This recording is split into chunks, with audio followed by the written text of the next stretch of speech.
J'ai connu une femme nommée Cathy. Elle travaillait dans une grande entreprise depuis plus de 20 ans.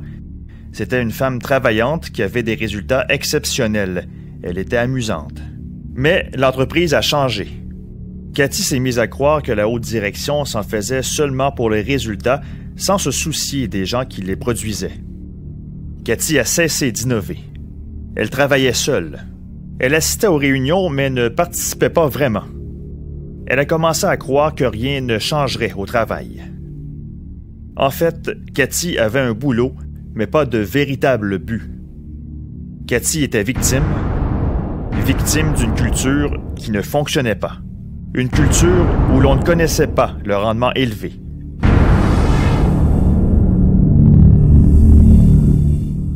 Il n'y a aucun doute qu'aujourd'hui, une entreprise se doit d'être compétitive. Elle peut soit choisir de continuer à faire des affaires comme elle l'a toujours fait, sans jamais rien changer, mais elle sera certainement vouée à l'échec.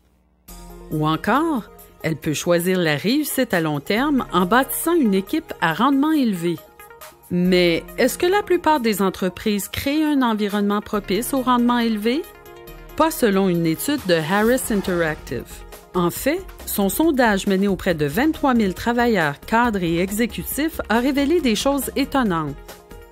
Seulement 10 % des gens croient que leur entreprise tient les gens responsables des résultats. 15 % des gens disent travailler dans un environnement où le niveau de confiance est élevé. Et seulement 17 % des gens croient que leur entreprise encourage les communications ouvertes. Les résultats sont incontestables. La plupart des entreprises n'ont pas une culture qui inspire les gens à de grandes choses. En fait, elles n'ont pas une culture qui inspire à la réussite. La compétence seule n'est plus une option pour les entreprises d'aujourd'hui. C'est le prix à payer pour entrer sur le marché. Toutes les entreprises ont une culture. Mais est-ce une culture à rendement élevé où les gens travaillent ensemble efficacement pour produire des résultats d'affaires supérieurs?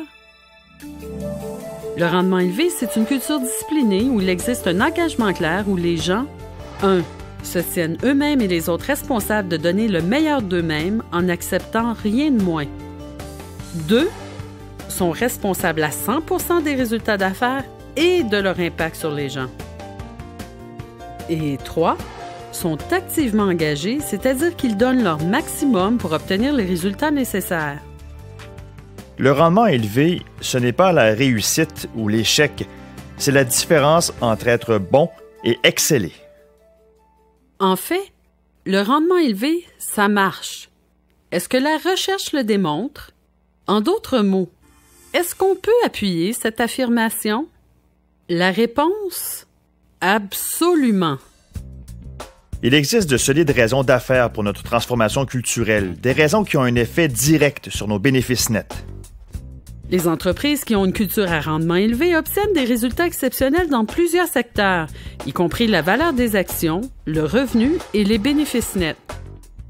En fait, la Harvard Business School indique que les entreprises qui ont une culture à rendement élevé surpassent largement les entreprises qui ont une culture traditionnelle. Des études menées sur 11 ans révèlent que les entreprises qui adhèrent à une culture à rendement élevé ont augmenté le prix de leurs actions 8 fois plus que celles qui ont une culture traditionnelle et ont augmenté le revenu 5 fois plus. Pour moi, c'est évident. La conclusion est claire. Le rendement élevé, ça marche. Certaines des plus grandes entreprises du monde ont dû changer leur culture afin de se remettre d'une perte ou encore de se donner un avantage concurrentiel. Et elles ont réussi avec brio. Chez General Electric, les éléments qui posaient des défis étaient la bureaucratie, la gestion axée sur le contrôle et une main-d'œuvre qui ne répondait pas aux initiatives du leadership. On a choisi de bâtir une culture à rendement élevé qui favorisait la croissance de la productivité et l'excellence pour les actionnaires. Le résultat, General Electric a été nommée entreprise la plus admirée en Amérique par Fortune Magazine et entreprise la plus respectée au monde par le Financial Times. Chez 3M, le défi consistait à exploiter l'incroyable potentiel. Ce n'était pas une entreprise qui avait de la difficulté. Pour accroître ses résultats et les maintenir, 3M se devait d'être plus agile et rapide. Sa principale stratégie? Développer une culture où l'innovation ferait partie du quotidien. Cette nouvelle culture a permis d'élaborer une gamme de produits issu d'une imagination sans bornes et d'une collaboration accrue. Le résultat? Aujourd'hui, ces actions connaissent un très bon rendement et sont stables, et elles surpassent de beaucoup l'indice Dow Jones. Chez Nissan, la culture stagnait. On a choisi d'adopter une culture à rendement élevé qui favorisait la délégation de pouvoir, augmentait la responsabilisation et encourageait les communications ouvertes. Le résultat? Une entreprise motivée qui a développé un lien émotif solide avec le client et qui a augmenté sa part de marché de façon drastique. Alors, y a-t-il une justification pour le rendement élevé? Elle ne pourrait être plus solide. Pour avoir une culture à rendement élevé, il faut que chaque personne de l'entreprise soit activement engagée à l'atteinte des objectifs stratégiques de l'entreprise. Est-ce que l'engagement du personnel compte vraiment? Voyons ce que révèlent les données. Selon l'indice d'engagement du personnel Gallup, incroyablement, 54% des employés ne sont pas engagés. Seuls 29% des employés sont activement engagés et 17% des employés sont activement désengagés. Pensez-y. Votre main-d'œuvre est-elle activement engagée? Si la réponse est non, vous n'avez pas une culture à rendement élevé. Nos scores d'engagement du personnel sont passés de 69 à 81 %, et ce, dans une seule année. L'ère de la concurrence mondiale va séparer les entreprises en deux. Celles qui font ce qu'elles ont toujours fait et celles qui sont prêtes à se réinventer. Les entreprises qui réussiront reconnaissent que la culture, c'est tout. La clé est dans l'exécution. Notre avantage concurrentiel, c'est notre culture à rendement élevé. Quand 3M a décidé d'avoir une culture distincte de celle des autres, elle a mis l'accent sur l'innovation, le travail d'équipe et le leadership. Elle savait qu'elle devait encourager le leadership à tous les niveaux afin de permettre au personnel de prendre des initiatives.